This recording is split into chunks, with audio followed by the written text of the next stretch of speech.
आवाज़ से पैदा होने वाली तवानाई या आवाज़ की शक्ल में मौजूद तवानाई। हमारे इर्द गिर्द मुख्तलिफ़ आवाज़ें आती हैं। हम इन आवाज़ों को इसलिए सुन सकते हैं क्योंकि इन आवाज़ों में तवानाई मौजूद होती है।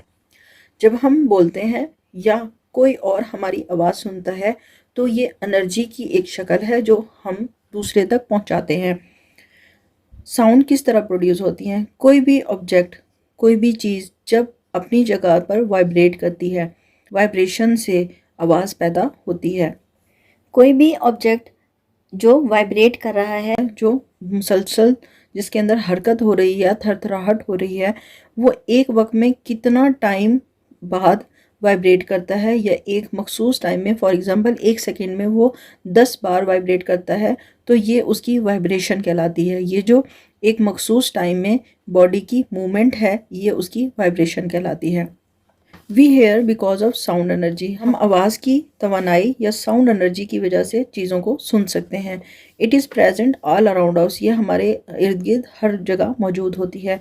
It is a form of energy that is produced by vibrating body.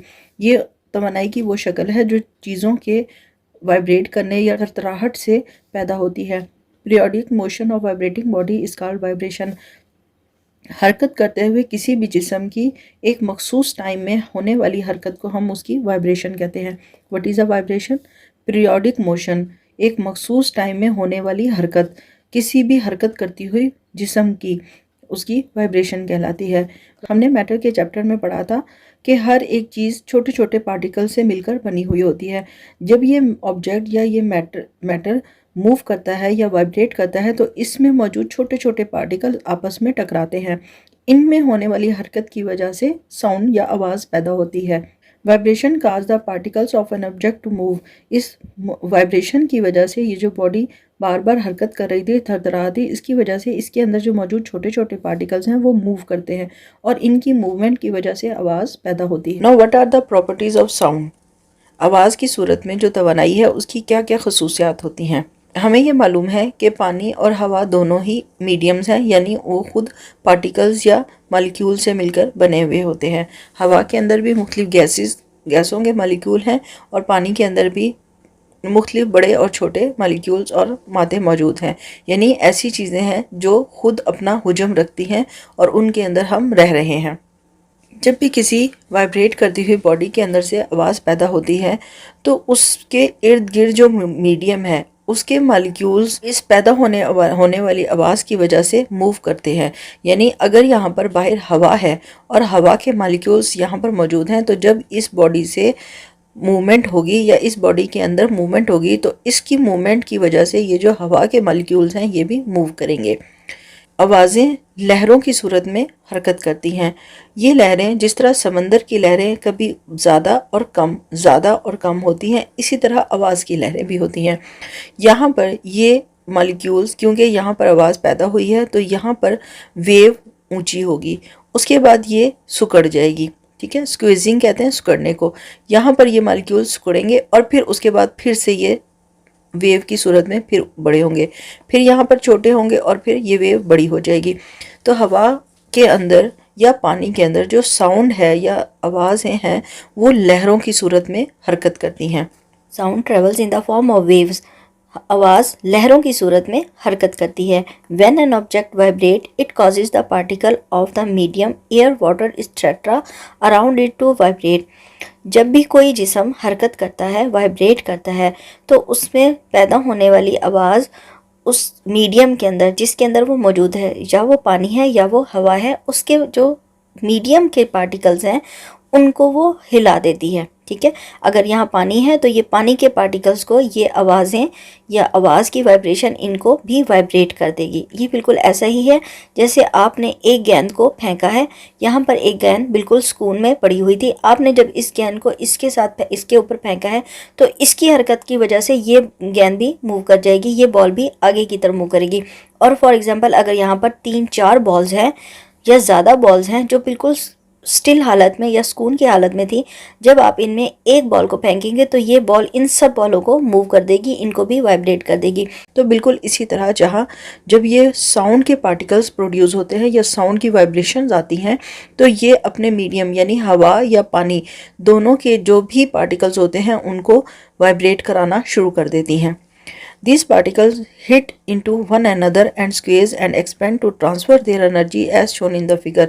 ये जो पार्टिकल्स थे, जो हवा के या पानी के पार्टिकल्स थे, जिनको इस साउंड ने, इस आवाज़ ने मुतहरिक कर दिया है, अब ये क्या करते हैं, ये अपने इन सबसे पहले आवाज़ें इसको टकराई हैं, वाइब्रेशन इसको टकराई है, इन्होंने इनको हिला दिया है, इन्होंने इनको मूव करा दिया है, इन्होंने फिर आगे जितने भी पार्टिकल्स हैं उनको मूव कराना है, उनके अंदर भी वाइब्रेशन क्रिएट करनी है, पैदा करनी है।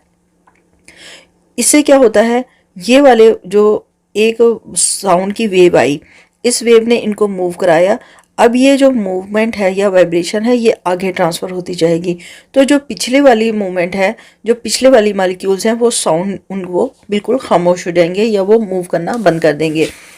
ये बिल्कुल ऐसे ही है जैसे आपने यहाँ से एक बॉल को फेंका, ठीक है, यहाँ पर दूसरी बॉल को हिट किया, ये बॉल इसको मूव कराने के बाद खुद पीछे सुकून में आ जाए, यहाँ पर ये स्टॉप हो जाए और ये आगे की तरफ मूव करे, ये आगे जाए, इस एक और बॉल है उसको ये मूव कराए और ये फिर स्टिल हो जाए, ये स्टॉप हो जाए, ठीक है।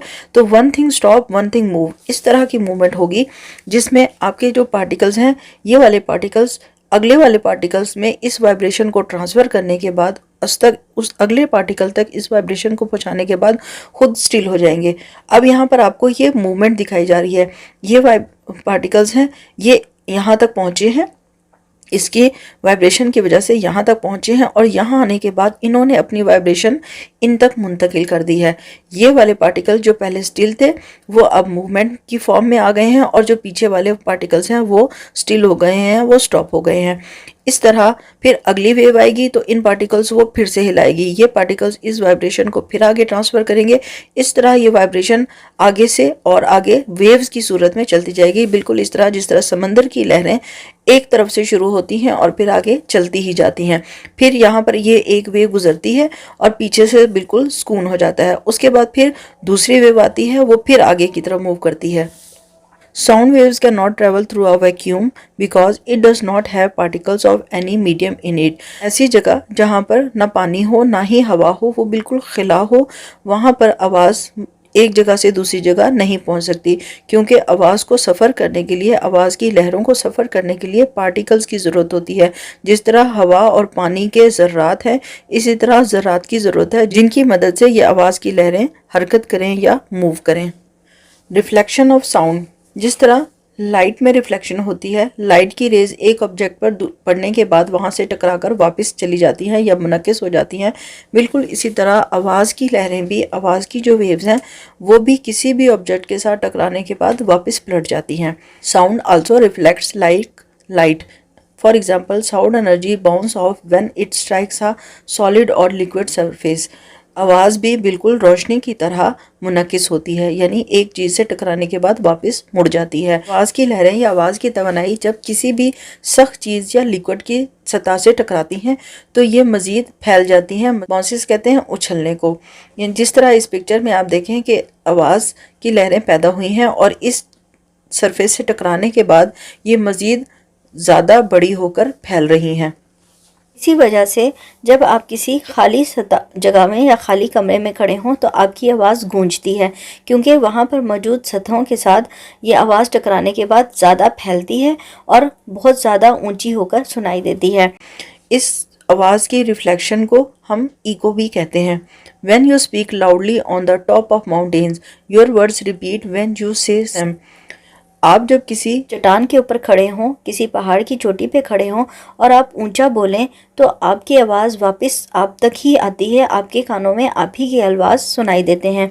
सच साउंड्स आर कॉल्ड इकोज। इस तरह की आवाज़ें जो आप ही की हैं और पलटकर आपकी तरफ आ रही हैं उनको हम कहते हैं इकोज, उनको हम कहते हैं echoes. An echo is a sound caused by reflection of sound waves from a surface back to listener। ये इको कैसे बनी है? ये इको वो आवाज़ है जो कि आपकी आवाज़ों की लहरों के मुनक्किस होने की वजह से आप तक पहुंची है।